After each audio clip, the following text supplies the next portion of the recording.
إن الحمد لله نحمده ونستعينه ونستغفره ونؤمن به ونتوكل عليه ونعوذ بالله من شرور أنفسنا ومن سيئات أعمالنا من يهده الله فلا مضل له ومن يضلله فلا هادي له وأشهد أن لا إله إلا الله وحده لا شريك له وأشهد أن محمدا عبده ورسوله صلى الله تعالى عليه وعلى آله وصحبه أجمعين। আল্লাহ সুবহানাহু ওয়া তাআলার মহান দরবারে লাখো শুকরিয়া জ্ঞাপন করছি, যিনি আমাদেরকে প্রতি জুমার ন্যায় আজকেও সালাতুল জুমা আদায় করার জন্য মারকাজুল উলুম আল ইসলামিয়া জামে মসজিদে আসার তৌফিক এনায়েত করেছেন, এজন্য বলি আলহামদুলিল্লাহ। আমরা গত কয়েক জুমা পর্যন্ত আমাদের দৈনন্দিন জীবনে রাসূলুল্লাহ সাল্লাল্লাহু আলাইহি ওয়াসাল্লাম কর্তৃক বর্ণিত বিভিন্ন দোয়া সম্পর্কে আলোচনা পেশ করেছিলাম। ইনশাআল্লাহ এর উপরে একটা কিতাব বের হওয়ার কথা আছে এবং আগামী জুমায় হয়তো আমরা পেয়ে যাব। মাঝখানে অন্য একটি বিষয়ে আমরা একটা কিতাব লিখে ফেলেছি। মূলত আমাদের দোয়া, আমাদের জীবন, আমাদের এই সব কিছুই একটা বিশেষ উদ্দেশ্যকে কেন্দ্র করে, আর তা হচ্ছে আল্লাহ রাব্বুল আলামিন নিজে কোরআনে বলেছেন, ওয়ামা খালাকতুল জিন্না ওয়াল ইনসা ইল্লা লিয়াবুদুন। আমি মানব জাতিকে এবং জিন জাতিকে সৃষ্টি করেছি শুধুমাত্র আমার ইবাদত করার জন্য। ইবাদত মানিটা কি? আমরা সালাতে দাঁড়িয়েও বলি ইয়াকা না'বুদু, আমরা কেবলমাত্র তোমারই ইবাদত করি। অর্থাৎ তুমি যে উদ্দেশ্য নিয়ে আমাদের সৃষ্টি করেছো, আমরা সে উদ্দেশ্য পালনার্থে ইয়াকা না'বুদু, আমরা কেবলমাত্র তোমারই ইবাদত করি। ইবাদত কি জিনিস? তাফসীরে বাইজাবি যারা আপনারা পড়েছেন, উলামায়ে কেরাম জানে, সেখানে লেখা আছে ইবাদত গায়াতুত তাযাল্লুল, চূড়ান্ত পর্যায়ের বিনয় প্রকাশ করা হচ্ছে ইবাদত। অর্থাৎ আল্লাহ রাব্বুল আলামিন আমাদের প্রতি যে হুকুমগুলো করেছেন, এই হুকুমটাকে ঠিক মতো আদায় করলাম কিনা, আল্লাহর হুকুমের কাছে আমরা সম্পূর্ণরূপে আত্মসমর্পণ করলাম কিনা, এটা নাম হচ্ছে ইবাদত। আর এটারই একটা পরীক্ষা হবে মৃত্যুর পরে। পবিত্র কোরআনে আল্লাহ সুবহানাহু ওয়া তাআলা ইরশাদ করেছেন, আল্লাযী খালাকাল মাউতা ওয়াল হায়াতা লিয়াবলুয়াকুম আইয়ুকুম আহসানু আমালা। সূরা মুলকের শুরুর আয়াত। যিনি জীবনকে, খালাকাল মাউতা ওয়াল হায়াতা, মৃত্যু এবং জীবনকে সৃষ্টি করেছেন কি জন্য? আইয়ুকুম আহসানু আমালা, যাতে করে তিনি জেনে নেন তোমাদের মধ্যে সবচেয়ে কে ভালো আমলের দিক থেকে। সুতরাং আমাদের যত আমল, আমাদের যত ইবাদত, এই সবগুলোর উদ্দেশ্য হচ্ছে আমাদের আল্লাহর কাছে নিজেকে আব্দ হিসাবে পেশ করে দেওয়া এবং মৃত্যুর পরে এই পরীক্ষা উত্তীর্ণ হওয়া। এই জন্য আমাদের কি করণীয় আর কি বর্জনীয়, এ বিষয়টা নিয়ে আমরা একটা কিতাব আলোচনা করেছি, লিখেছি। সেটা হচ্ছে মৃত্যুর আগে ও পরে করণীয় বর্জনীয়। কারণ মানুষের কলিজার ভিতরে যখন মৃত্যুর ভয় ঢুকবে, তখন তার ইবাদতে আনন্দ আসবে। এজন্য মৃত্যু কি জিনিস এটা আলোচনা হবে। এটার জন্য আমাদের কি প্রস্তুতি প্রয়োজন? রাসূলুল্লাহ সাল্লাল্লাহু আলাইহি ওয়াসাল্লাম ইরশাদ করেছেন, ইযা সারা আহলুল জান্নাতি আল জান্নাতা, যখন কিয়ামতের বিচার ফয়সালার পরে জান্নাতবাসীগণ জান্নাতে চলে যাবেন, ওয়া আহলুন নারি আন নারা, এবং জাহান্নামী লোকেরা জাহান্নামে চলে যাবে, জি আবিল মাউতে, তখন মৃত্যুকে উপস্থিত করা হবে। হাত্তা ইউজআলা বাইনাল জান্নাতি ওয়ান নার, মৃত্যুকে জান্নাত এবং জাহান্নামের মাঝখানে হাজির করা হবে। সুম্মা ইউযবাহু, এরপরে মৃত্যুকে জবাই করে দেওয়া হবে। সুম্মা ইউনাদি মুনাদিন, এরপরে একজন ঘোষণাকারী ঘোষণা করতে থাকবে, ইয়া আহলাল জান্নাতি লা মাউতা, ওহে জান্নাতবাসী আর কোনো মৃত্যু নেই। ওয়া ইয়া আহলান নার লা মাউতা, ওহে মৃত্যু জাহান্নামবাসী আর কোনো মৃত্যু নেই। ফায়াজদাদু আহলুল জান্নাতি ফারহান ইলা ফারহিহিম, এই ঘোষণা শোনার পরে জান্নাতবাসীরা আরো আনন্দিত হবেন। এতদিন পর্যন্ত মনের মধ্যে একটা ভয় ছিল যে আল্লাহর এই জান্নাত থেকে আমরা কখন আবার বহিষ্কার হয়ে যাই বা মৃত্যু হয়ে যাই। যখন তারা জানবে যে আর কোনো মৃত্যু নেই, আনন্দিত হবেন। ওয়ায়াজদাদু আহলুন নার হুজনান ইলা হুজনিহিম, অপরদিকে জাহান্নামী যারা, তাদের দুঃখ আরো বাড়বে যে এর থেকে আর মুক্তির কোনো উপায় নাই। হাদিসটা আছে সহিহ বুখারীর 6548 নম্বর হাদিস, মুসলিমের 7363 নম্বর হাদিস। এজন্যই আল্লাহ সুবহানাহু ওয়া তাআলা এই মৃত্যুর মাধ্যমেই মানুষের এই জগতের জীবনের পরিসমাপ্তি ঘটান। মৃত্যু হচ্ছে মূলত আল্লাহর নির্দেশের পরিসমাপ্তি। আল্লাহর রাসূল সাল্লাল্লাহু আলাইহি ওয়াসাল্লামকে সাহাবায়ে কেরাম জিজ্ঞেস করলেন, বরং এটা মক্কায় থাকতি মক্কার কুফফাররা নানান ভাবে আল্লাহর রাসূলকে জ্বালাতন করত। এরা মদিনায় চলে যেত, মদিনায় ছিল ইহুদিরা, তাদের থেকে বিভিন্ন রকমের প্রশ্ন শিখে আসতো। এরকমই কিছু প্রশ্ন ছিল, রূহ কি জিনিস, এরকম ভাবে যুলকারনাইন সম্পর্কে প্রশ্ন ছিল। মক্কার লোকেরা যখন এই প্রশ্নগুলো জানলো, এসে মুহাম্মদ সাল্লাল্লাহু আলাইহি ওয়াসাল্লামকে জিজ্ঞেস করলো। আল্লাহর রাসূল সাল্লাল্লাহু আলাইহি ওয়াসাল্লাম তো নিজের থেকে এসব বিষয়ে কথা বলেন না, আল্লাহর থেকেই জেনে বলেন। তিনি বললেন, আগামীকাল তোমাদেরকে আমি বলবো, ইনশাআল্লাহ বলেন নাই। আল্লাহ সুবহানাহু ওয়া তাআলার এই বিষয়টা পছন্দ হলো না। আল্লাহর নবী তিনি বলবেন আগামীকাল বলবো আর ইনশাআল্লাহ বলবেন না, এটা আল্লাহ পছন্দ করেন নাই। আল্লাহ রাব্বুল আলামিন জিবরাইলকে বলে দিলেন, ওহী নেওয়া বন্ধ করে দাও। আগামীকাল লোকেরা আসলো জানার জন্য। আল্লাহর রাসূল সাল্লাল্লাহু আলাইহি ওয়াসাল্লাম পেরেশান, কোত্থেকে বলবেন। ফেরেশতারা আল্লাহর কাছে আবেদন করতে লাগলেন, রব্বুল আলামিন আপনার নবী তো লজ্জিত হবে, আপনার বন্ধু লজ্জিত হবে। আল্লাহ রাব্বুল আলামিন জানিয়ে দিলেন, লজ্জিত হয় হোক, কিন্তু নবীর ভুলের দ্বারা পুরা উম্মত ভুলের মধ্যে পড়ে যাবে, কোনো সময় গোমরাহ হতে দেওয়া যাবে না। একদিন দুদিন 14 দিন পর্যন্ত চলে গেল। কাফেরদের মহিলারা পর্যন্ত আল্লাহর রাসূলের কাছে এসে উপহাস করতে লাগলো, মুহাম্মদ তোমার কাছে যে একটা শয়তান আসতো, সে কি তোমাকে ভুলে গেছে, ছেড়ে চলে গেছে? জিব্রাইলকে শয়তান বানালো। আলিয়াযু বিল্লাহ নাউযু বিল্লাহ মিন যালিক। আল্লাহর রাসূল সাল্লাল্লাহু আলাইহি ওয়াসাল্লাম মনক্ষুণ্ণ হলেন। এরপরে আল্লাহ রাব্বুল আলামিন সূরা কাহাফ নাজিল করলেন, যার মধ্যে ওই 3টা প্রশ্ন উত্তর আছে, আসহাবে কাহাফ সম্পর্কে, রূহ সম্পর্কে আর যুলকারনাইন সম্পর্কে। এরপরে আল্লাহ রাব্বুল আলামিন জানিয়ে দিলেন সূরা কাহাফের 23 নম্বর আয়াতে, ওয়ালা তাকুলান্না লিশাইইন ইন্নী ফাইলুন যালিকা গাদা ইল্লা আইয়াশা আল্লাহ। খবরদার, ওয়ালা তাকুলান্না লিশাইইন, কোন বিষয়ে কথা বলতে গিয়ে, ভবিষ্যতে কোন বিষয়ের অঙ্গীকার করতে গিয়ে আপনি বলবেন না যে ইন্নী ফাইলুন যালিকা গাদান, আমি আগামীকাল এই কাজটা করব, ইল্লা আইয়াশা আল্লাহ, তবে ইনশাআল্লাহ সহ বলবেন। যদি আল্লাহ তাআলা চান। যদি ভুলে যান, ওয়াজকুর রাব্বাকা ইযা নাসিতা, ভুলে গেলে আপনি আপনার রবকে স্মরণ করবেন। এটা আল্লাহ তাআলা তানবীহ করে দিলেন। কারণ আপনি যদি ইনশাআল্লাহ বলতে ভুলে যান, আপনার এই ভুলটা গোটা উম্মতের জন্য ভুল হয়ে যাবে।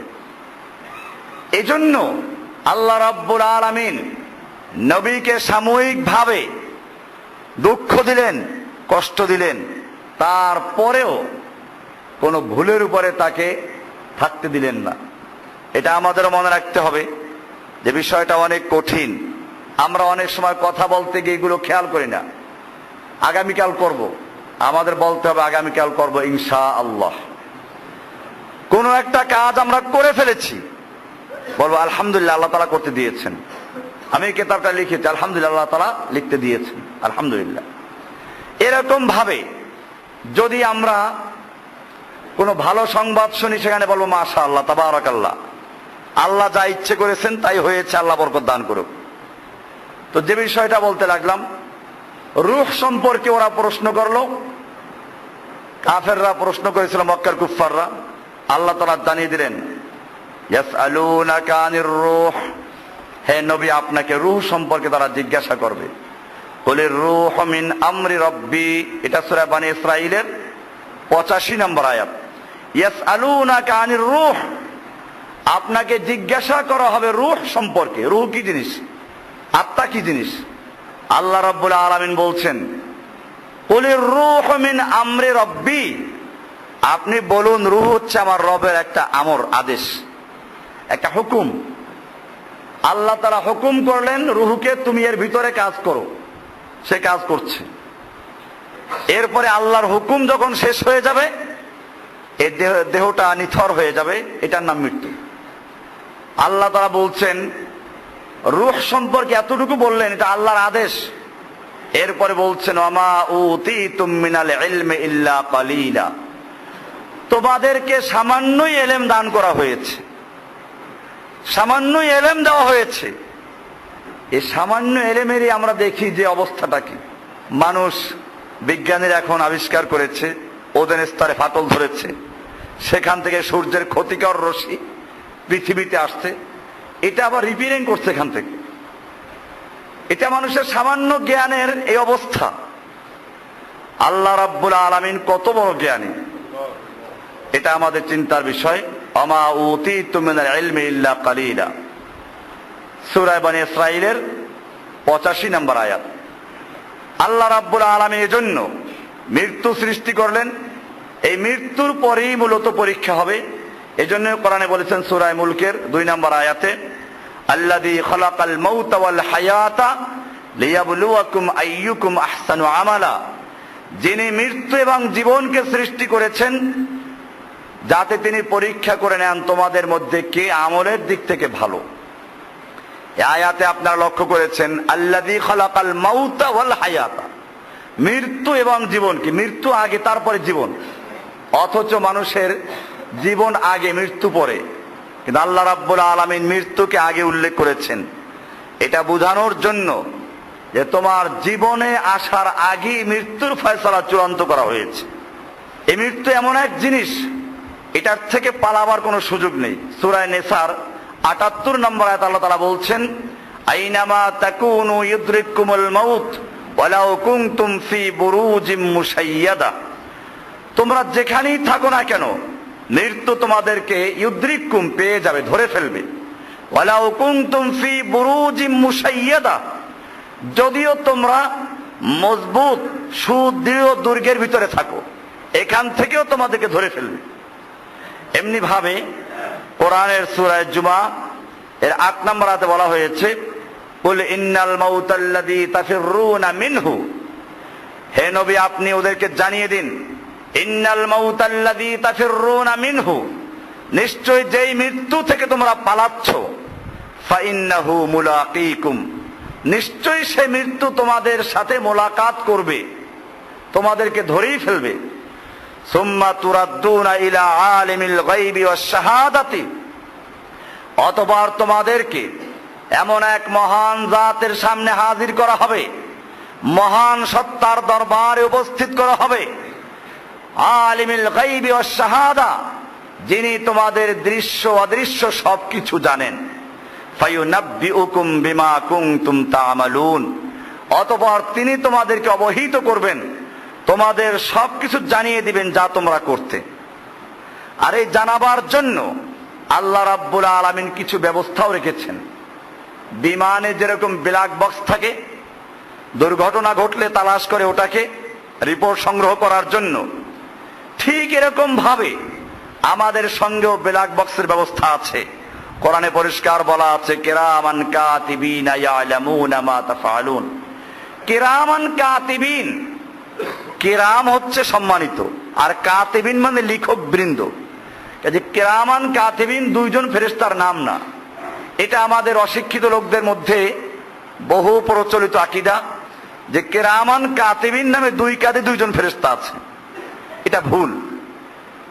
কিরামান মানে সম্মানিত, করিম থেকে, আর কাতেবিনা হচ্ছে কাতেবের বহু বচন, বহু লিখক বৃন্দ। এদের কাজ হচ্ছে মানুষ যা কিছু করে সব লিখে রাখা।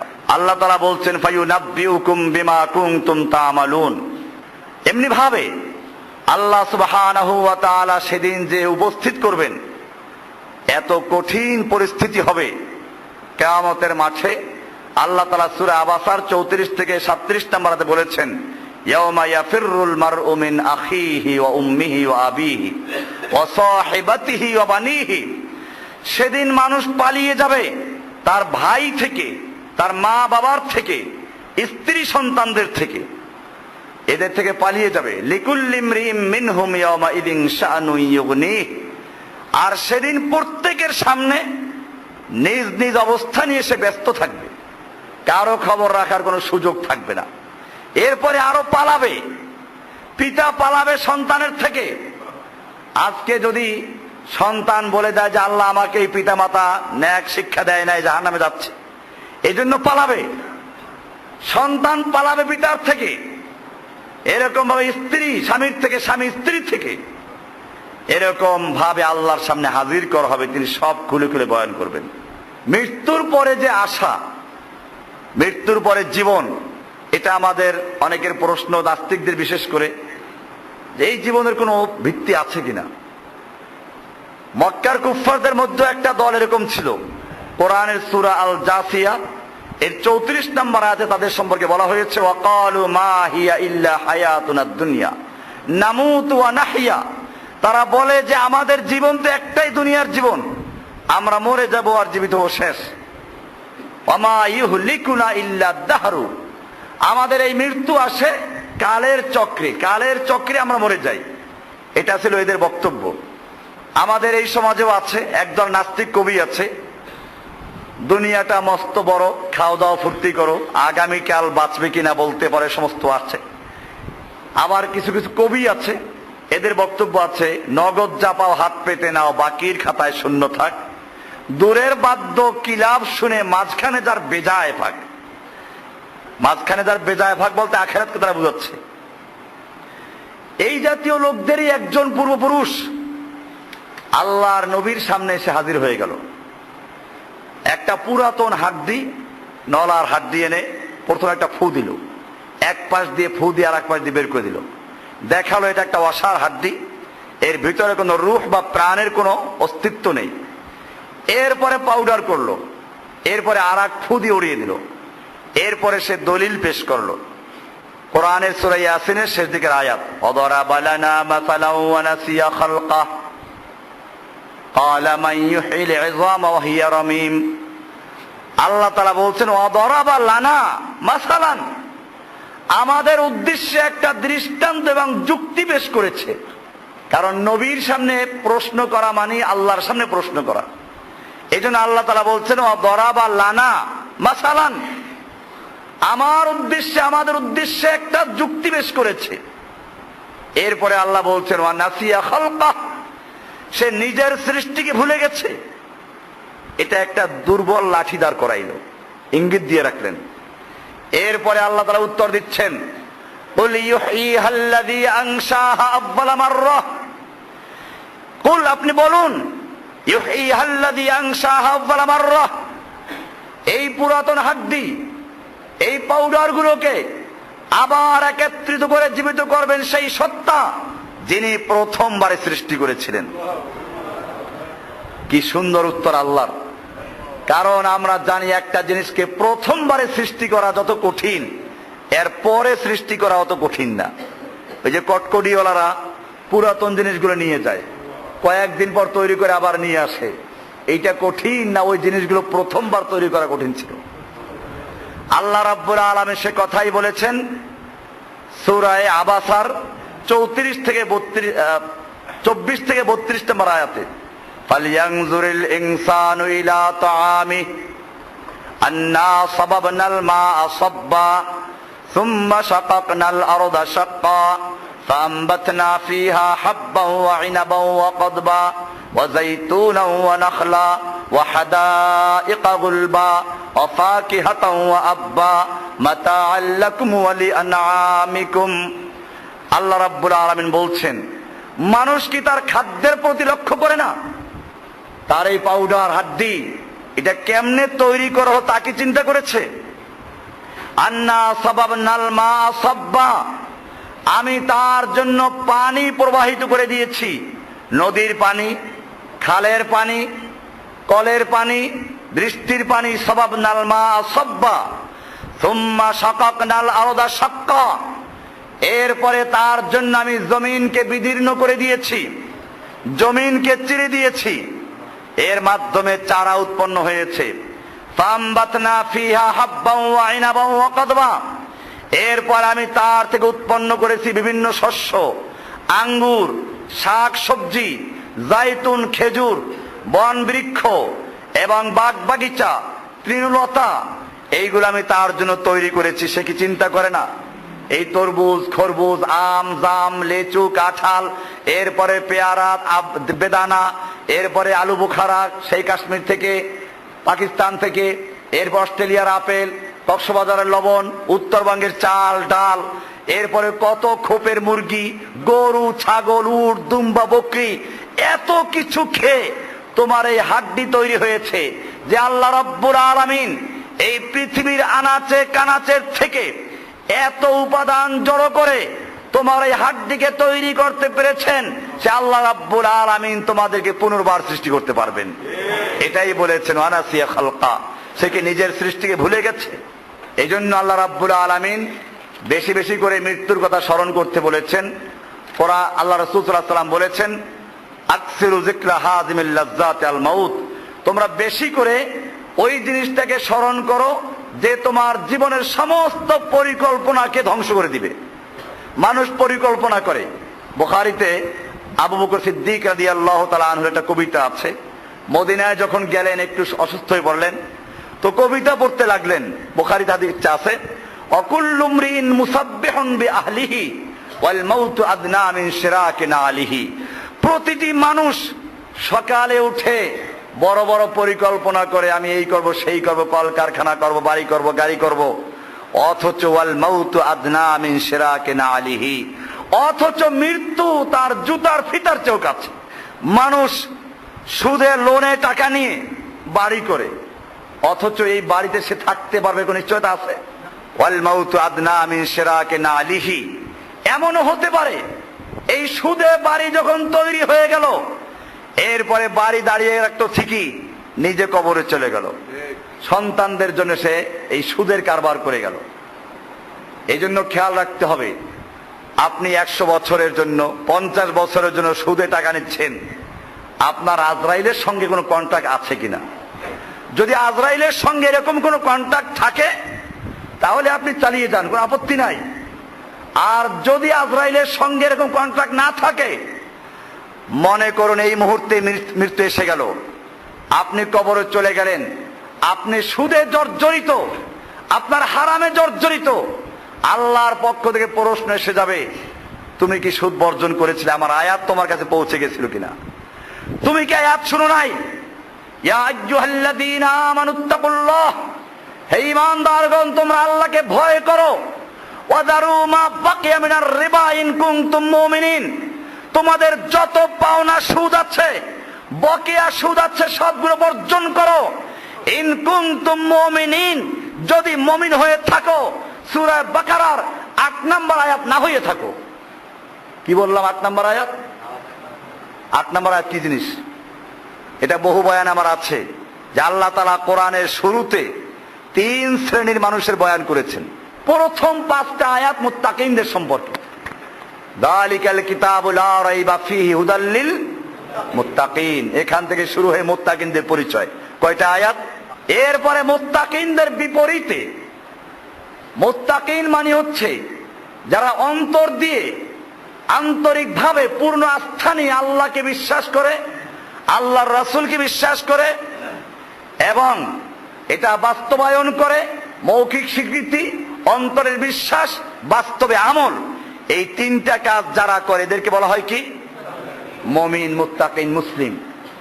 এদের জন্য 5টা আয়াত। এর বিপরীতে আর এক দল মানুষ যারা বাহ্যিকভাবে আল্লাহকে মানে না, অন্তর দিয়েও মানে না, এদেরকে বলা হয় কাফের। কি বলে এদেরকে?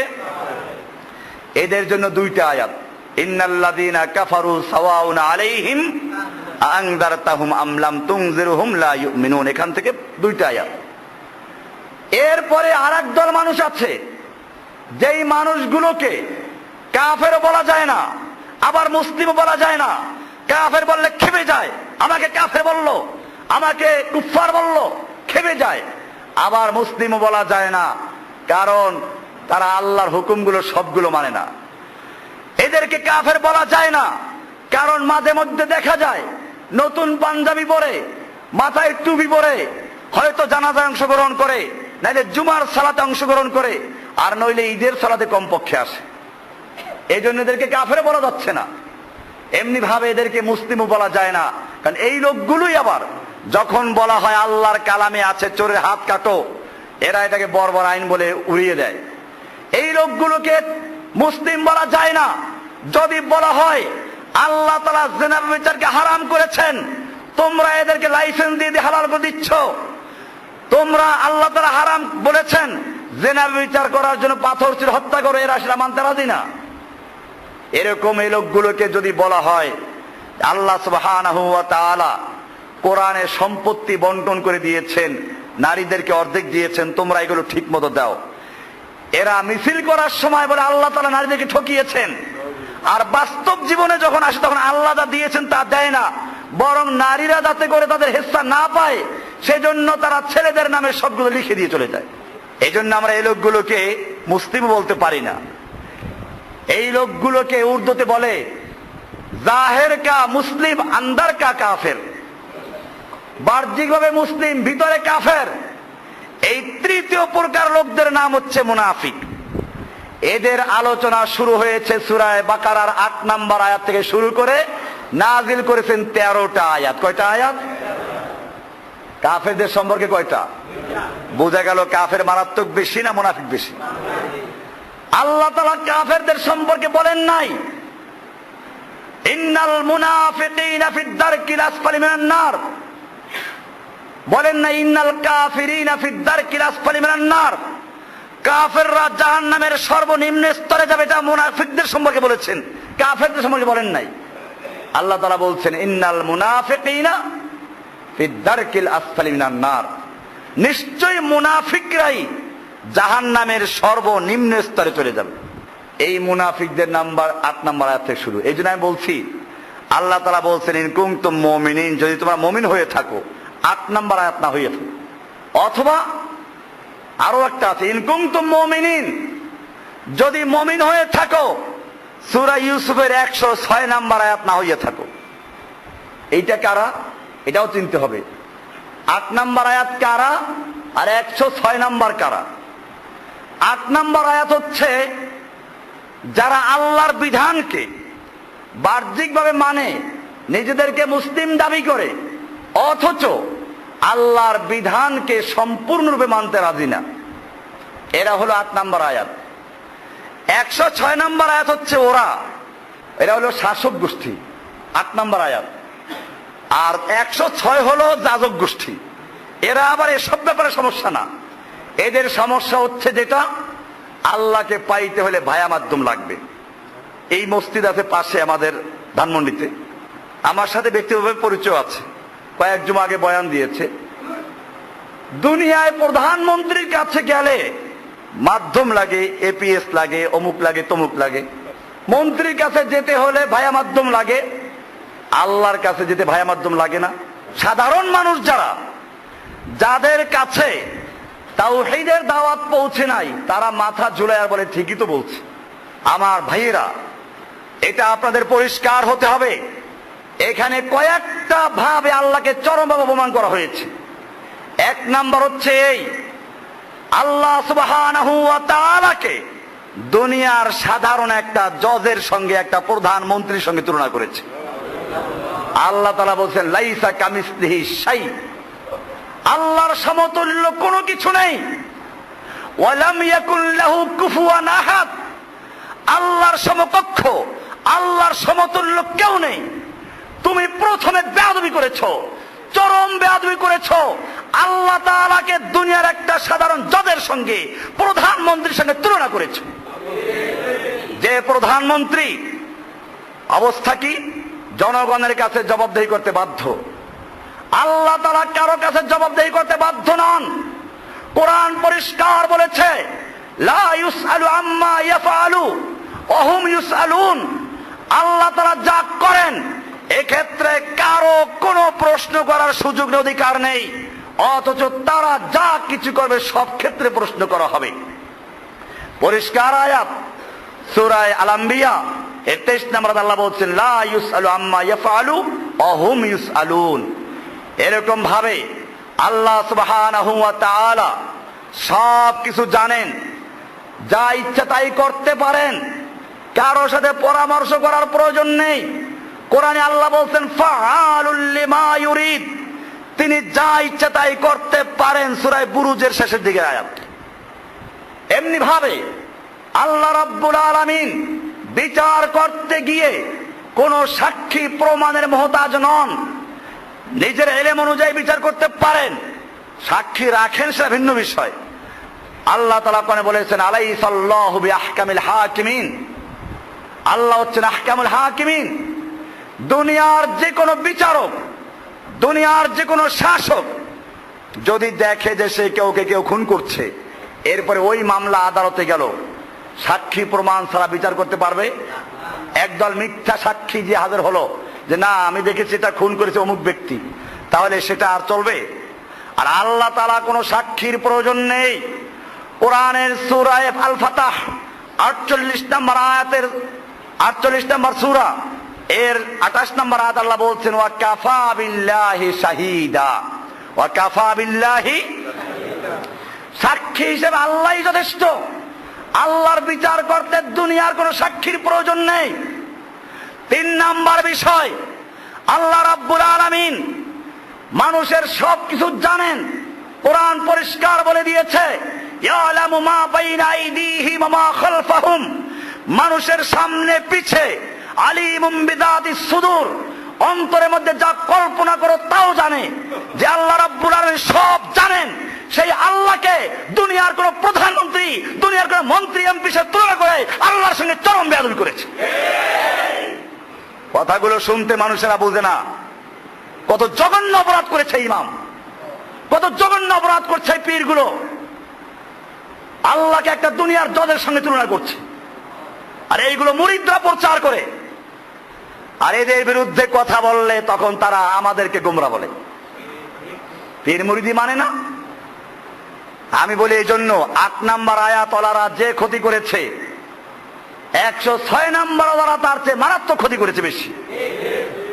কারণ 8 নাম্বার ওয়ালারা আল্লাহর দোহাই দিয়ে, দ্বীনের দোহাই দিয়ে আল্লাহর বিধানকে পরিবর্তন করে নাই।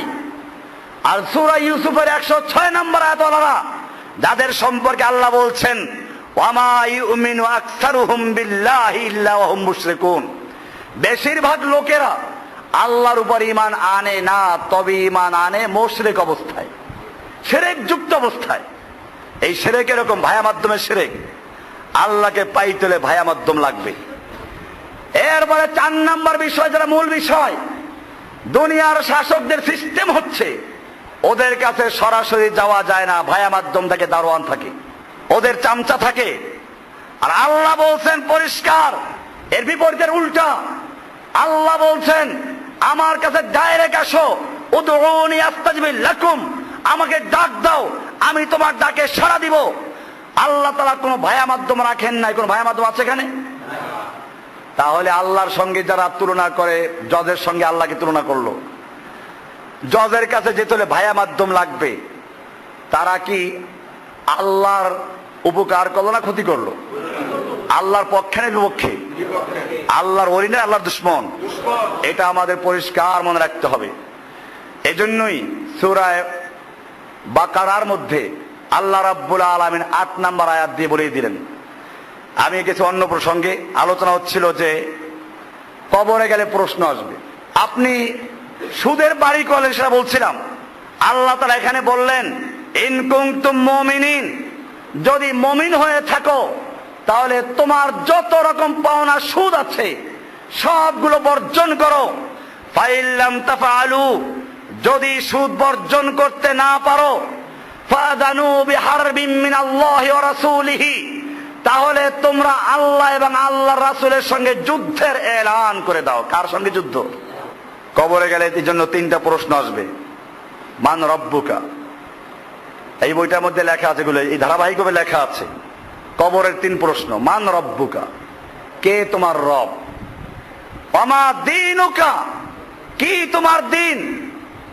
ওয়ামান হাদার রাজুলুল্লাযী বুইসা ফীকুম, আর ওই ব্যক্তি কে ছিল যাকে তোমাদের মাঝে পাঠানো হয়েছিল? রিসালাত সম্পর্কে প্রশ্ন, রাসূল সাল্লাল্লাহু আলাইহি ওয়াসাল্লাম সম্পর্কে প্রশ্ন। ভাইরা আমার, আপনি বলবেন যে মাশাআল্লাহ ওজিফা মুখস্থ করে যাব, রাদিতু বিল্লাহি রাব্বান ওয়া বিল ইসলামি দীনা ওয়া বি মুহাম্মাদিন সাল্লাল্লাহু আলাইহি ওয়াসাল্লাম নাবিয়্যা ওয়া রাসূলা, মুখস্থ করে যাব না। এই মুখস্থ করার কোনো কাজ হবে না। মানুষ যেরকম জীবন যাপন করবে মৃত্যু হবে সেরকম, আর মৃত্যু হবে যেরকম হাসরে উঠব ওরকম। এজন্য পরিষ্কার বলা আছে ইন্নাকুম তুহশারুনা কামা তামুতুন ওয়া তামুতুনা কামা তাহইয়াউনা, নিশ্চয়ই তোমরা হাসরের মাঠে উঠবে ঠিক সেরকম ভাবে যেরকম ভাবে তোমাদের মৃত্যু হবে, যে অবস্থায় মৃত্যু হবে। আর যে মৃত্যু হবে কোন অবস্থায়? যে অবস্থায় জীবন যাপন করবে। আপনি মোটেও আরবি শিখেন নাই, আরবি আপনি বলতে জানেন না, তারপরেও যদি আল্লাহর হুকুম জেনে আল্লাহর হুকুম মেনে সে অনুযায়ী জীবন যাপন করেন, উত্তর চলে আসবে। এজন্য আরবি মুখস্থ করা দরকার হবে না।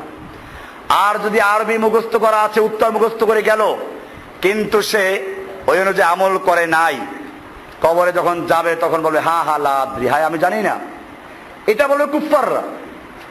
আর যারা 106 নম্বরে আছে অথবা 8 নম্বরে আছে, এই লোকগুলো কি বলবে? এদের উত্তর আলাদা।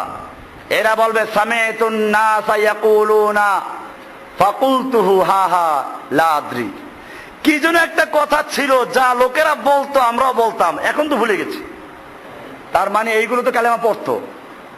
এজন্য বলবে সামিতুন নাসা ইয়াকুলু কওলান, আমরা লোকদেরকে শুনতাম কি যেন একটা বলতো, আমরাও বলতাম, কিন্তু হায় হায় আজকে তো ভুলে গেছি।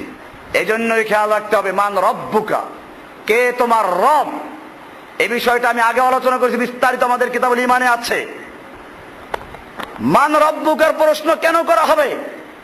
আল্লাহ রাব্বুল আলামিন মানব জাতির রূহগুলোকে তৈরি করে নিয়মতান্ত্রিক ভাবে দুনিয়ায় পাঠানোর আগেই সমস্ত রূহগুলোকে এক জায়গায় একাত্র করে এরপরে প্রশ্ন করলেন। কোরআনের সূরা আরাফের 172 নম্বর আয়াতে বলা হয়েছে ওয়াইদ আখাযা রাব্বুকা মিন বানি আদামা মিন যুহুরিহিম যুররিয়াতাহুম ওয়া শাহাদাহুম আলা আনফুসিহিম আলাস্তু বিরাব্বিকুম। আল্লাহ তাআলা নিজের বিরুদ্ধে সাক্ষী রাখলেন, প্রত্যেকটা মানুষকে তার বিরুদ্ধে সাক্ষী বানালেন। বলো আলাস্তু বিরাব্বিকুম, আমি তোমাদের রব নই কি? ক্বালু বালা শাহিদনা, সকলেই বলল হ্যাঁ অবশ্যই আপনি আমাদের রব, আমরা সাক্ষ্য দিচ্ছি। রবের স্বীকৃতি নিলেন। আমরা দুনিয়াতে আসার পরেও এজন্য রবের বিষয়টা বারবার বলি। সালাতে দাঁড়িয়ে প্রথমে বলি আলহামদুলিল্লাহ রাব্বিল আলামিন, রবের কথা বলা হচ্ছে।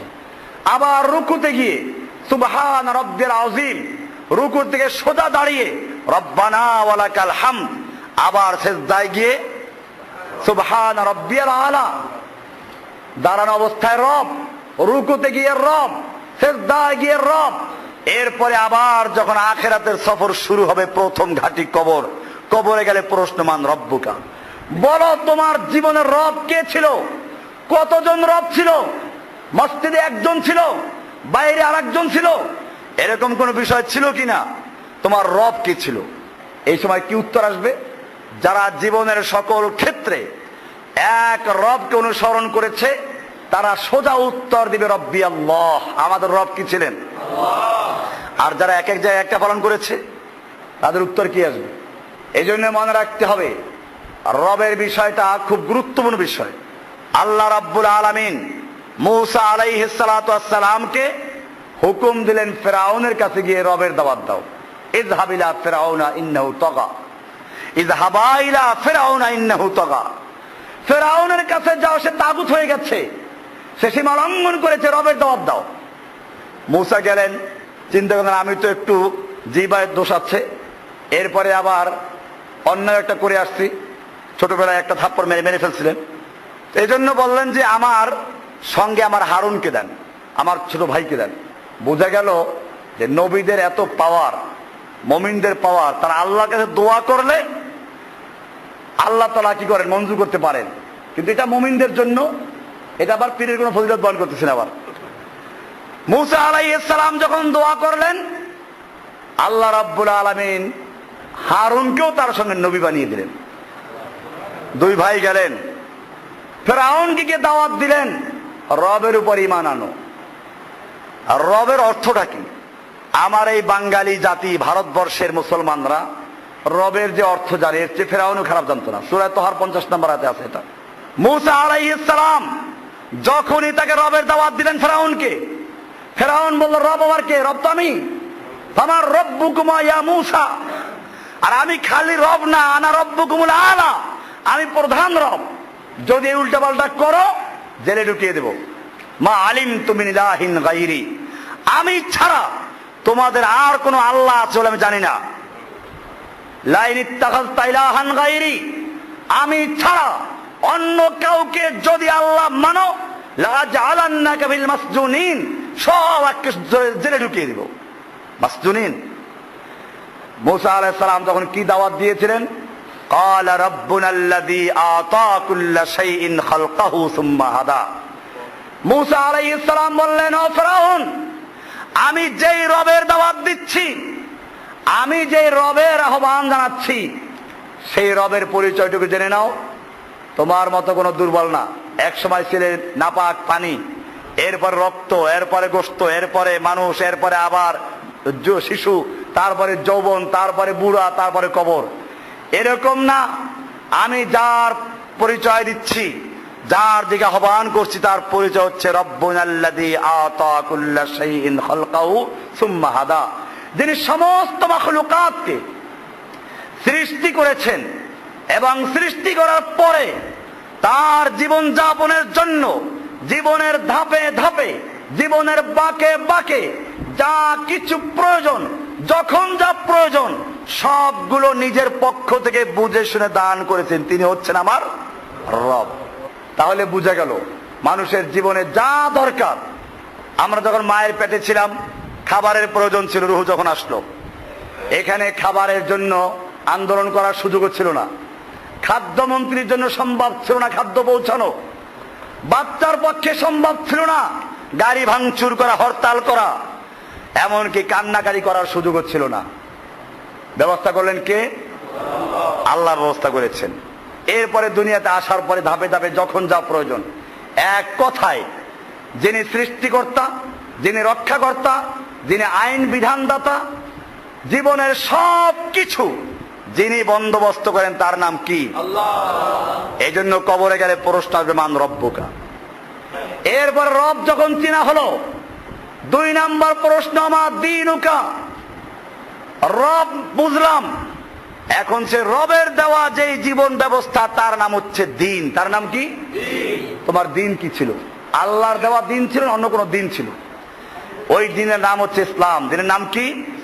আল্লাহ তাআলা বলছেন ইন্নাদ দীনা ইনদাল্লাহিল ইসলাম, নিশ্চয় আল্লাহর কাছে গ্রহণযোগ্য, আল্লাহর মনোনীত একমাত্র দিন হচ্ছে ইসলাম।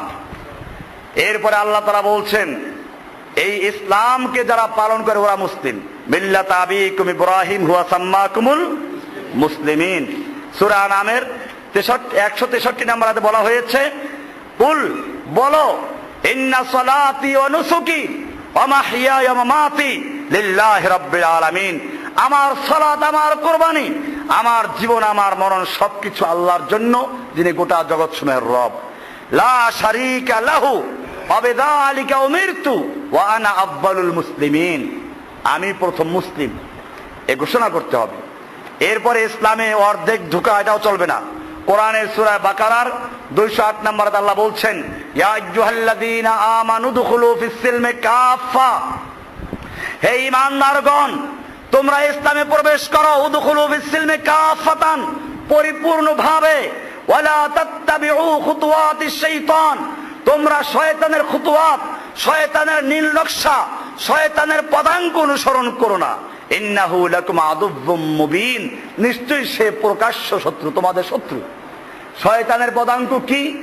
আল্লাহর দেওয়া জীবন ব্যবস্থার নাম হচ্ছে ইসলাম, আর শয়তানের দেওয়া জীবন ব্যবস্থার নাম গণতন্ত্র, সমাজতন্ত্র, রাজতন্ত্র, আরো যত তন্ত্র মন্ত্র আছে।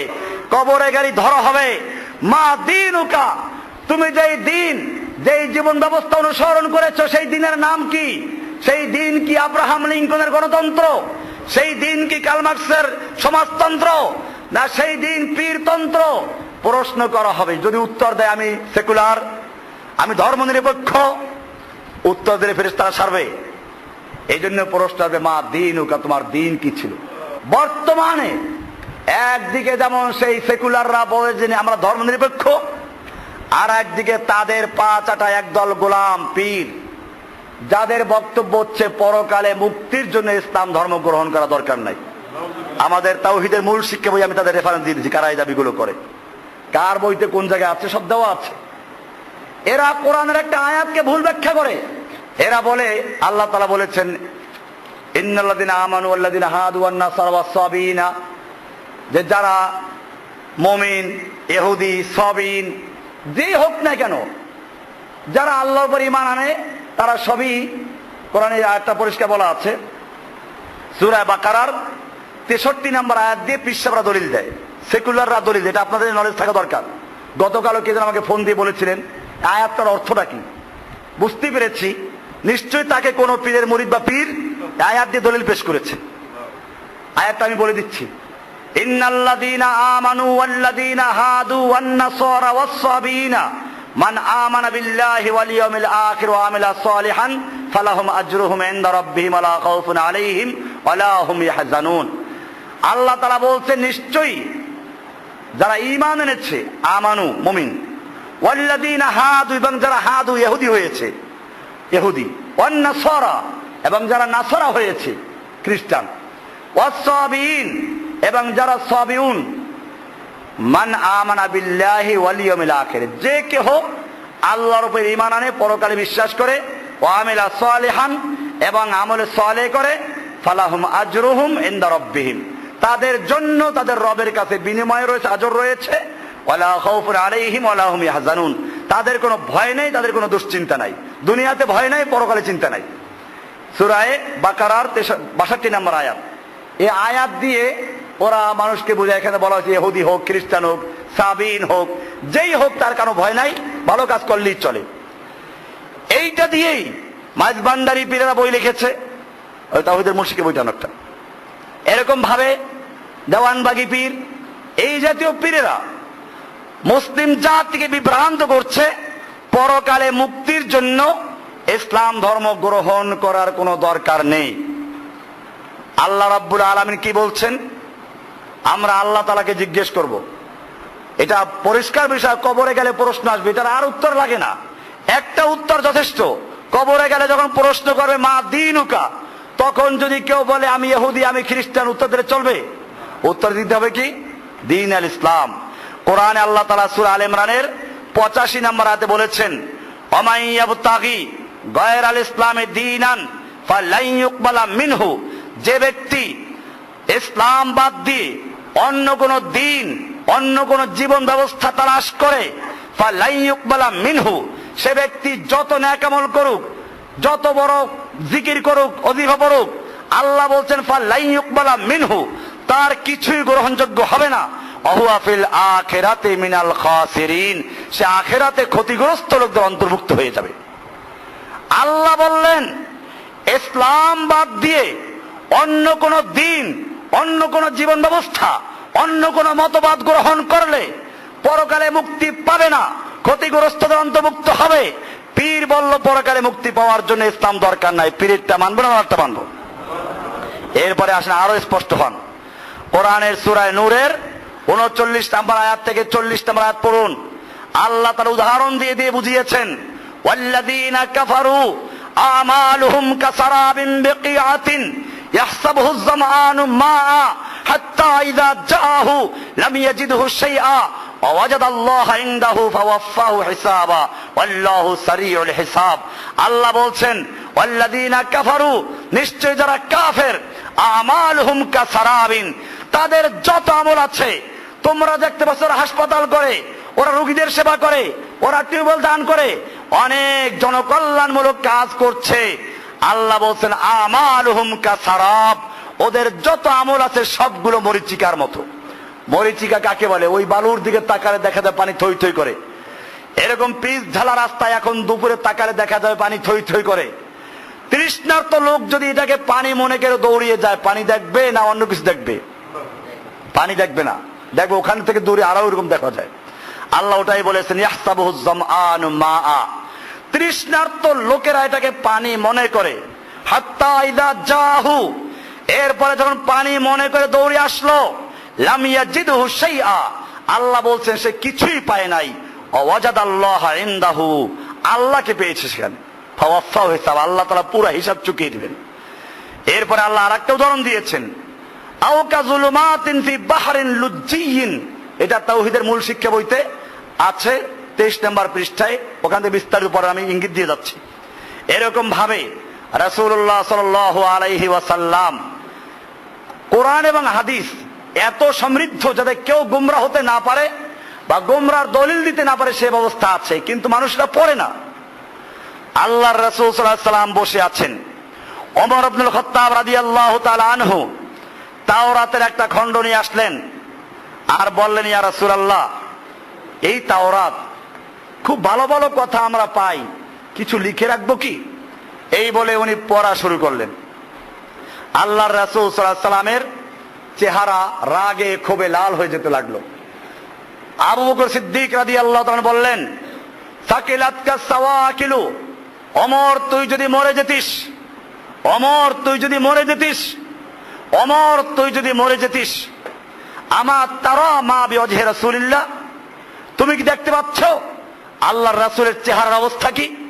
ফানাযারা ওমর ইলা ওয়াজহি রাসূলিল্লাহ সাল্লাল্লাহু আলাইহি ওয়াসাল্লাম, এরপরে ওমর ইবনে খাত্তাব আল্লাহর নবীর চেহারার দিকে তাকালেন। ফাকাল আউযু বিল্লাহি মিন গাদাবিল্লাহি ওয়া গাদাবি রাসূলিহি, আমি আল্লাহর কাছে আশ্রয় যাচ্ছি আল্লাহর অসন্তুষ্টি, আল্লাহর রাসূলের অসন্তুষ্টি থেকে। রাদিনা বিল্লাহি রাব্বান ওয়া বিল ইসলামি দীনান ওয়া বি মুহাম্মাদিন সাল্লাল্লাহু আলাইহি ওয়াসাল্লাম নাবিয়ান, এরকম বলে তিনি নিজের ইসলামকে আবার নতুন করে তাজদীদ ঘোষণা করলেন। এরপরে আল্লাহর রাসূল সাল্লাল্লাহু আলাইহি ওয়াসাল্লাম কি বললেন, এইটা শোনার বিষয়। আল্লাহর রাসূল সাল্লাল্লাহু আলাইহি ওয়াসাল্লাম বললেন, ফাকাল রাসূলুল্লাহ সাল্লাল্লাহু আলাইহি ওয়াসাল্লাম, ওয়াল্লাযী নাফসু মুহাম্মাদিন বিয়াদিহি লাউ বাদা লাকুম মূসা ফাত্তাবাতুমুহু ওয়া তারাকতুমুনি লা দালালতুম আন সাওয়াইস সাবিল ওয়ালাউ কানা হাইয়ান ওয়া আদরাকা নবুওয়াতি লাত্তাবানি। আল্লাহর নবী পরিষ্কার বললেন, ওই সত্তার কসম, ওই জাতের কসম যার হাতে মুহাম্মদ সাল্লাল্লাহু আলাইহি ওয়াসাল্লামের জীবন, লাউ বাদা লাকুম মূসা, আজকে যদি মূসা নবী নিজেও জীবিত হতো, আত্মপ্রকাশ করতেন, ফাত্তাবাতুমুহু, এবং তোমরা তার আনুগত্য করতে, ওয়া তারাকতুমুনি, আমাকে ছেড়ে চলে যেতে, লাদালালতুম আন সাওয়াইস সাবিল, জেনে রাখো তাহলে তোমরা আল্লাহর রাস্তা থেকে গোমরা হয়ে যেতে।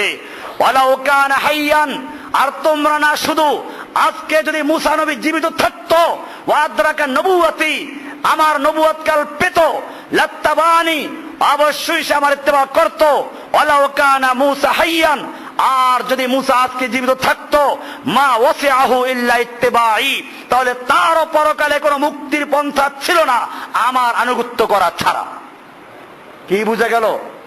মূসার মতো একজন জলিলুল কদর নবী, উলুল আজম, বড় নবী রাসূল, তার নাম উল্লেখ করে আল্লাহর রাসূল সাল্লাল্লাহু আলাইহি ওয়াসাল্লাম পরিষ্কার জানিয়ে দিলেন, আজকে যদি মূসা নবীও জীবিত থাকতো, তাহলে তারও পরকালে নাজাত পাওয়া, মুক্তি পাওয়ার কোনো উপায় ছিল না আমার অনুসরণ করা ছাড়া।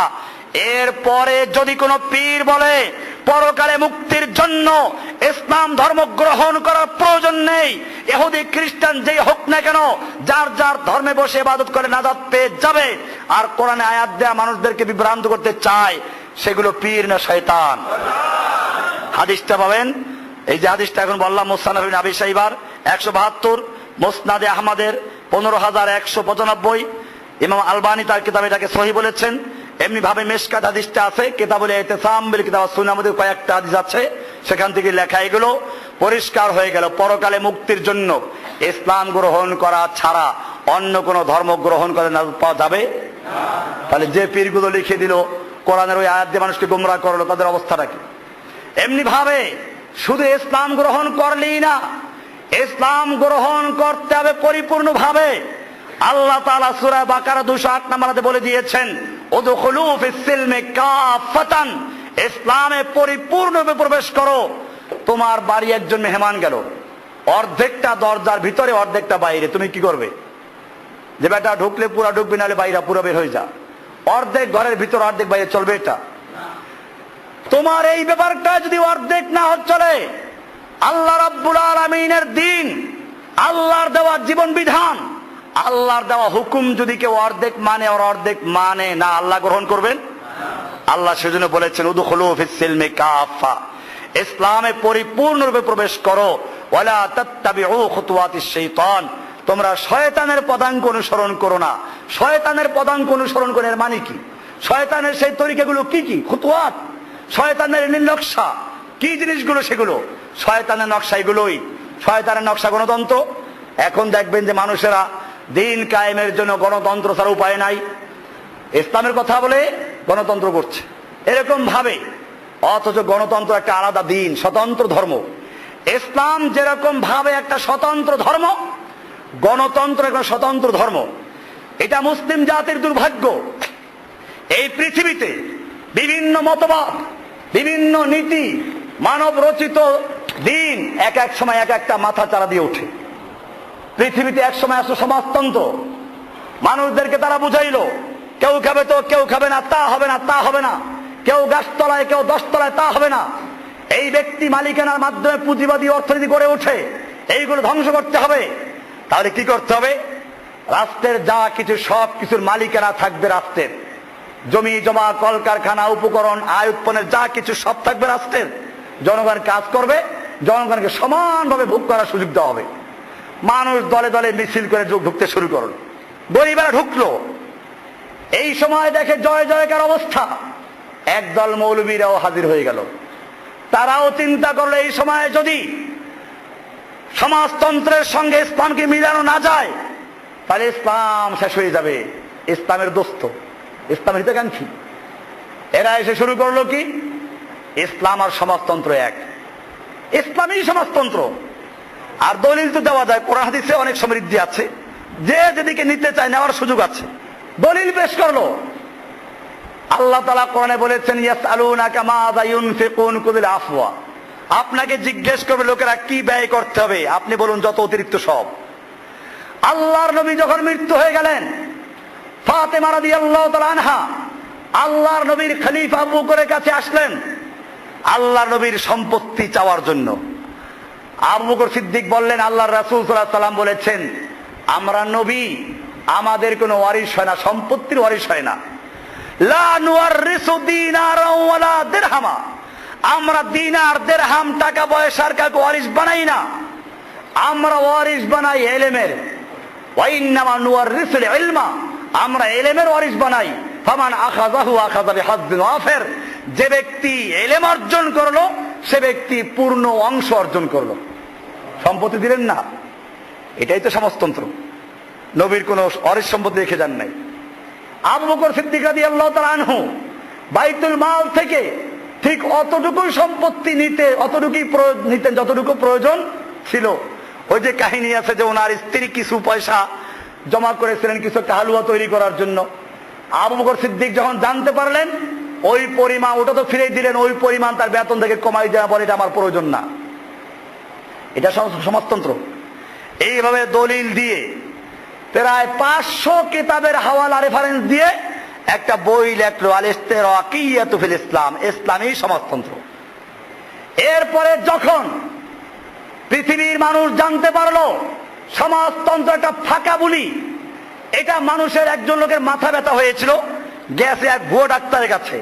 ডাক্তার বলল মাথা ব্যথার থেকে বাঁচতে হলে মাথাটা কেটে ফেলে দাও।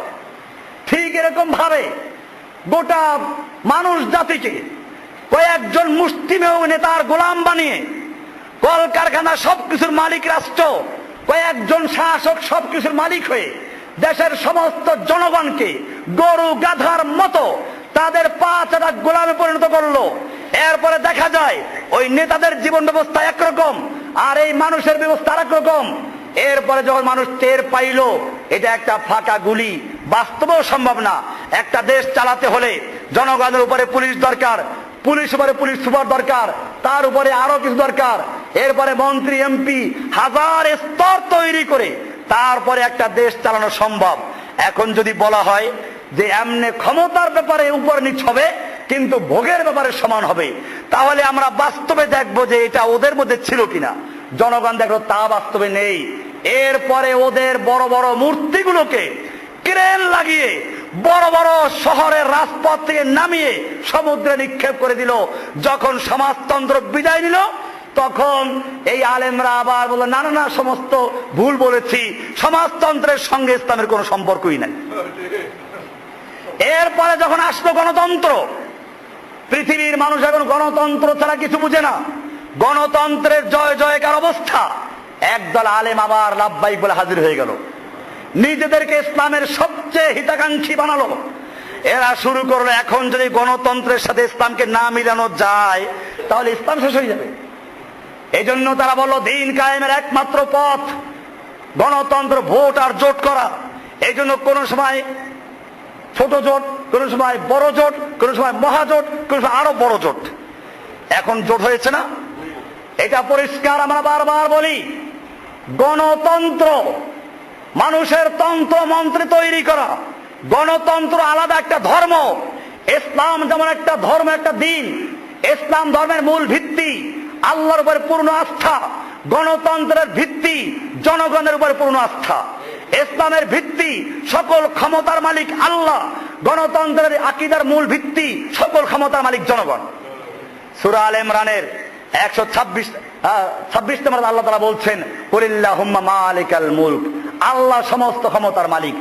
এবং এই ক্ষমতার নামে একটা সূরা আছে, সূরা আল মুলক, শুরুই করেছেন তাবারাকাল্লাযী বিয়াদিহিল মুলকু, আল্লাহ তাআলার হাতে সমস্ত ক্ষমতা। তাহলে গণতন্ত্রের সমস্ত ক্ষমতার মালিক কে? যদি কেউ মানতে না চায় বাংলাদেশের সংবিধান হাজির করুন, 7-এর 1 নম্বর ধারায় লেখা আছে প্রজাতন্ত্রের সকল ক্ষমতার মালিক জনগণ। ইসলামের সমস্ত ক্ষমতার মালিক কে? এরকম ভাবে গণতন্ত্রে আইনের উৎস জনগণ, জনগণ ভোট দিয়ে সংসদে কয়েকজনকে পাঠাবে, ওরা ওখানে আইন তৈরি করবে, আইন প্রণেতা। এই জন্য লিখেছে জনগণের অভিপ্রায়ে এই সংবিধান দেশের সর্বোচ্চ আইন, অন্য অন্য আইনের যতখানি এর সাথে অসামঞ্জস্যশীল ওই আইনের ততখানি বাতিল বলে গণ্য হবে। এ কারণেই তারা এই সংবিধানের সঙ্গে কোরআনের যতগুলো আইনের সংঘর্ষ রয়েছে, অসামঞ্জস্য রয়েছে, সেখানে কোরআনেরটাকে বাতিল করে নিজেদেরটাকে বহাল করেছে। কোরআনে হুকুম দিয়েছে চোরে হাত কাটো, ওদের আইনের সঙ্গে সাংঘর্ষিক, ওদেরটা বাতিল করেছে না কোরআনটা বাতিল করেছে? কোরআনের হুকুম রয়েছে সুদ হারাম, ওদের আইনে সুদ হালাল, বহাল কোনটা আছে? ওদেরটা বহাল আছে, আল্লাহটা বাতিল হয়ে গেছে। কোরআনের হুকুম আছে পর্দা করতে হবে, ওদের আইনে পর্দা মানুষের জন্য, নারীর জন্য বাধা, কোনটা বহাল করেছে ওরা? ওদেরটা বহাল করেছে। কোরআনের আইনে জিনা ব্যভিচার হারাম, ওদের আইনে যদি দুইজনের পরস্পরের সম্মতিতে হয় তাহলে অসুবিধা নাই, বহাল কোনটা আছে? এরকম ভাবে কোরআনের আইনে জিনা ব্যভিচারের বিচার আছে, পাথর ছুঁড়ে হত্যা করো, ওদের আইনে এটা অবৈধ, কোনটা বহাল আছে? ওদেরটা বহাল আছে। এইরকম ভাবে যেখানে যেখানে আপনি বলেন কিছু তো মানে, আমি বলি তাগুতি রাষ্ট্রে ইসলামের কতটুকু পালন করতে পারেন জানেন? তাগুত আপনাকে যতটুকু অনুমতি দেয় আপনি অতটুকু পালন করতে পারেন, এতে খুশি হওয়ার কোনো কারণ নাই। আসল খেলা হয় তখন যখন আপনি তাগুত যেটা পারমিশন দেয় না ওইটা করতে যান, তখন দেখি তাগুত কি করে। অনেক আলেমরা আছে এই তাগুতি নিজামকে টিকে রাখার জন্য যারা হকের কথা বলে তাদের বিরুদ্ধে এখন কিতাব লেখা শুরু করে দিয়েছে। এটা পরিষ্কার, আল্লাহর বিধানকে যদি কোনো ব্যক্তি যথেষ্ট মনে না করে অথবা মনে করে আল্লাহর বিধান এই যুগের জন্য প্রযোজ্য নয়, আল্লাহর আইন সবগুলো মানা যায় না, আল্লাহর বিধান এই যুগে চলে না, অথবা এরকম নরমাল করে যে আল্লাহর বিধানও ঠিক আছে আবার জনগণেরও ঠিক আছে, তবে এখন বর্তমান সমাজের জন্য আল্লাহর চেয়ে জনগণেরটা ভালো, এই ব্যক্তি মুসলমান না কাফের? এই ব্যক্তি পরিষ্কার কাফের। এরপরও দেখবেন এই গণতন্ত্রী একদল আলেম, সেকুলার আলেম, পপুলার আলেম, এই লোকগুলো এখন গণতন্ত্রের ট্যাবলেট এমন ভাবে খেয়েছে, এখন যারা হকের পক্ষে কথা বলে তাদের বিরুদ্ধে কিতাব লেখা শুরু করে দিয়েছে। আর এই লোকগুলোর পরিচয় অনেক বড়, ডিগ্রি অনেকগুলো আছে সাথে। আমি আপনাদেরকে সোজা বলতে চাই, এখন যে মরণ নিয়ে আমরা আলোচনা করছি, মৃত্যুর আগে আর পরে একটা বই থেকে, এই বইতে উল্লেখ করে দিয়েছি মৃত্যুর পরে তিনটা প্রশ্ন আসবে। 2 নাম্বার প্রশ্ন কি আসবে? মা দীনুকা, তোমার দিন কি ছিল? তখন এই গণতন্ত্রী আলেমরা কি উত্তর দিবেন? যে আমাদের দিন ছিল গণতন্ত্র, আমাদের দিন ছিল ধর্মনিরপেক্ষ। এটা বললে চলবে?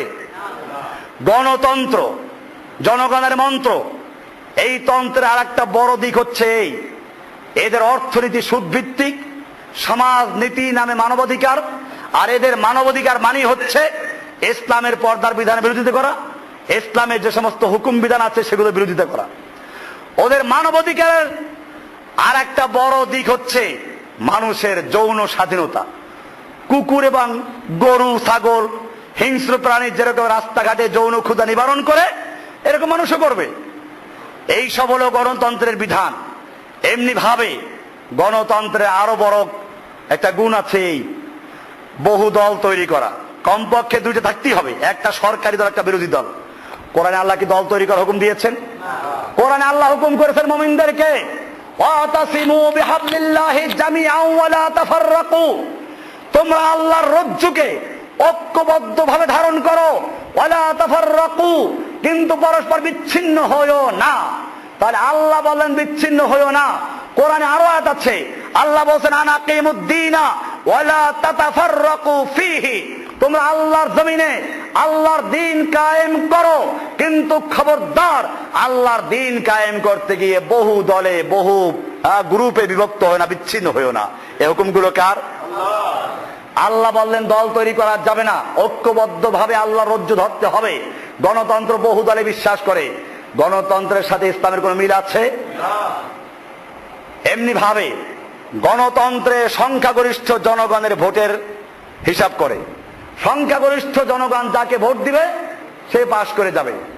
ইসলামের সংখ্যাগরিষ্ঠ জনগণের ভোটের অনুসরণ করার বাধ্যবাধকতা নেই, বরং কোরআন বলেছে ওয়াইন তোতে আকসারা মান ফিল আরদে ইউদিল্লুকা আন সাবিলিল্লাহি, হে নবী আপনি যদি পৃথিবীর সংখ্যাগরিষ্ঠ মানুষের মতের অনুসরণ করেন, ইউদিল্লুকা আন সাবিলিল্লাহি, তারা আপনাকে আল্লাহর রাস্তা থেকে গোমরাহ করে ফেলবে, আল্লাহর পথ থেকে পথভ্রষ্ট করে ফেলবে। ইউদিল্লুকা, আল্লাহ বললেন সংখ্যাগরিষ্ঠ লোকের মতের অনুসরণ করলে আপনাকে ওরা আল্লাহর পথ থেকে গোমরাহ করে ফেলবে।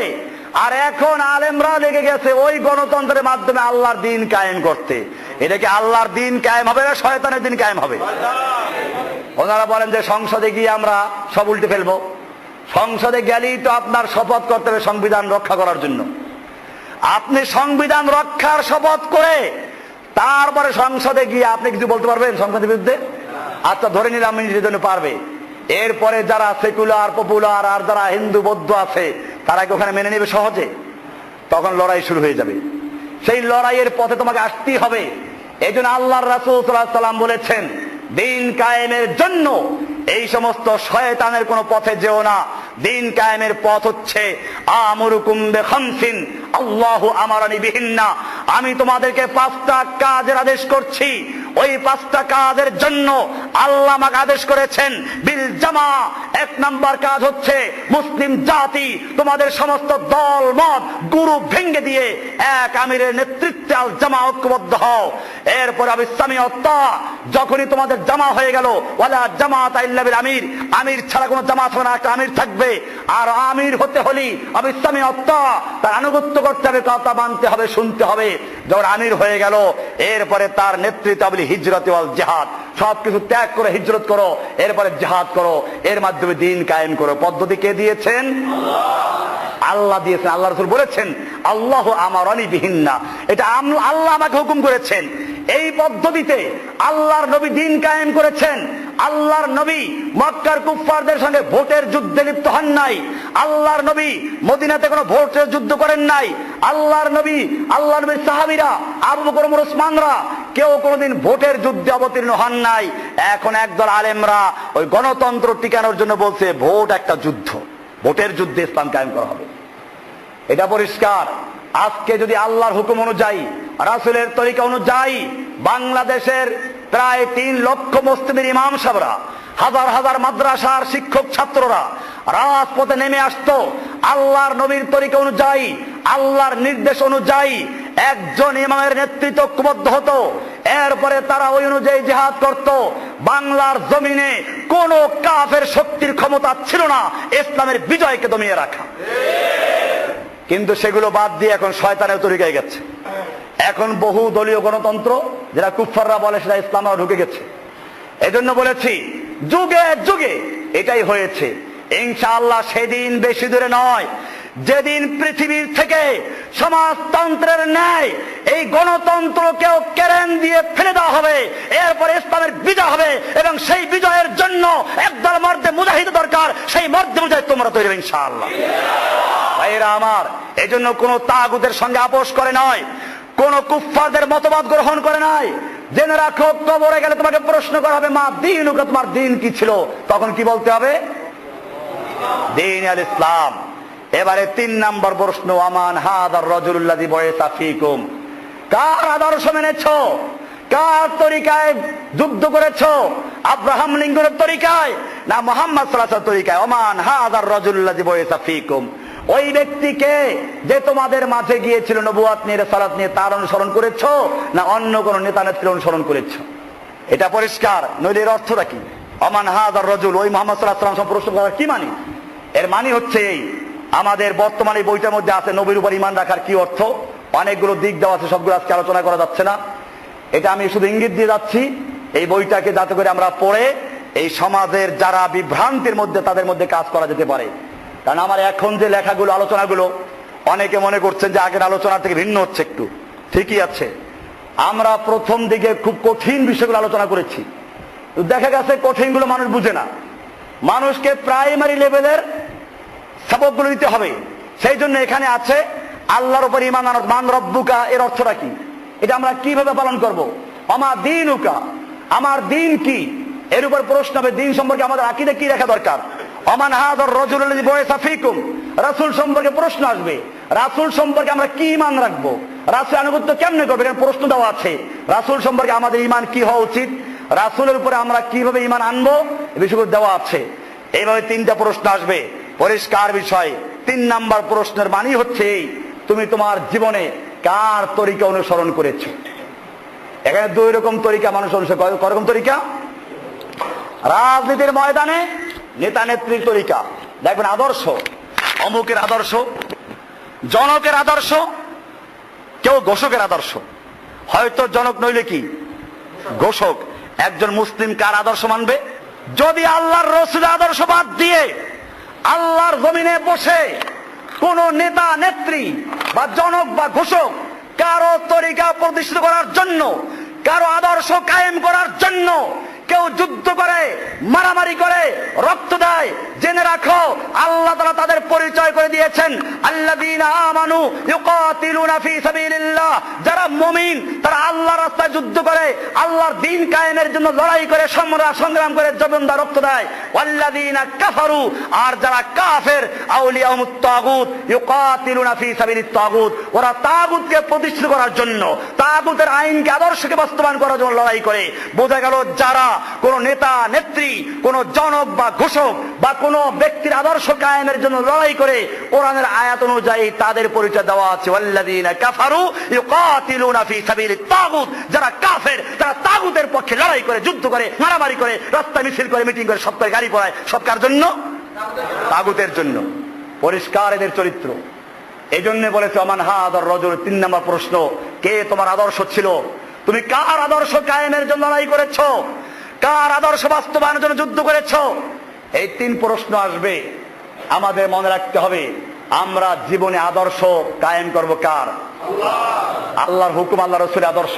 কোরআনে বলেছেন লাকাদ কানা লাকুম ফি রাসূলিল্লাহি উসওয়াতুন হাসানা, তোমাদের জন্য আল্লাহর রাসূলের মধ্যে রয়েছে উত্তম আদর্শ। এই ঘোষণার পরে আল্লাহর রাসূলের আদর্শ বাদ দিয়ে যদি কোন ব্যক্তি, কোন নেতা নেত্রীর মতাদর্শ, কোন নেতা নেত্রীর কোন ধর্ম, কোন নেতা নেত্রীর আদর্শ কায়েমের জন্য যুদ্ধ করে, সেই ব্যক্তি আল্লাহর নবী মুহাম্মদ সাল্লাল্লাহু আলাইহি আদর্শকে বিসর্জন দিয়েছে, মুহাম্মদ আদর্শকে সে তুচ্ছ করেছে, ঘৃণা করেছে। এই ব্যক্তি যখন কবরে যাবে, প্রশ্ন হবে মান হাদার রাজুল, তোমার নবী কে ছিল, আদর্শ কার মেনেছো? সেই ব্যক্তি কি বলতে পারবে আমার আদর্শ মুহাম্মদ সাল্লাল্লাহু আলাইহি ওয়াসাল্লাম ছিলেন? এই জন্য এই 3 প্রশ্ন, এই 3 প্রশ্নের মধ্যেই পুরো পরীক্ষা হয়ে যাবে। এখান থেকে যে উত্তর দিয়ে সামনে চলতে পারবে, আশা করা যায় যে ঠিক মতো সামনের গুলো ক্লিয়ার হবে। আর যদি এই 3 প্রশ্নে গন্ডগোল থাকে তাহলে আর সামনে বাড়তে পারবে? ওখান থেকে শুরু হবে যা হওয়ার। এই জন্য মনে রাখতে হবে প্রত্যেকটা মুসলিমকে আপনারা দাওয়াত দিবেন যে মরণের পরে 3টা প্রশ্ন আছে। এই 3 প্রশ্নটা কি এবং সেই প্রশ্নের অর্থগুলো কি, প্রশ্নকে কেমনে আমরা উত্তর শিখবো, সেটা আমাদের এখানে লেখা আছে। আল্লাহ সুবহানাহু ওয়া তাআলা আমাদের সকলকে বিষয়গুলোকে বুঝার এবং আমল করার তৌফিক দান করুন, আমিন। ওয়া সাল্লাল্লাহু তাআলা আলা নবিয়িনা মুহাম্মাদিন ওয়া আলা আলিহি ওয়া সাহবিহি আজমাইন। সুবহানাল্লাহি বিহামদিহি, সুবহানাকাল্লাহুম্মা বিহামদিকা, আশহাদু আল্লা ইলাহা ইল্লা আনতা, আস্তাগফিরুকা ওয়া আতুবু ইলাইক।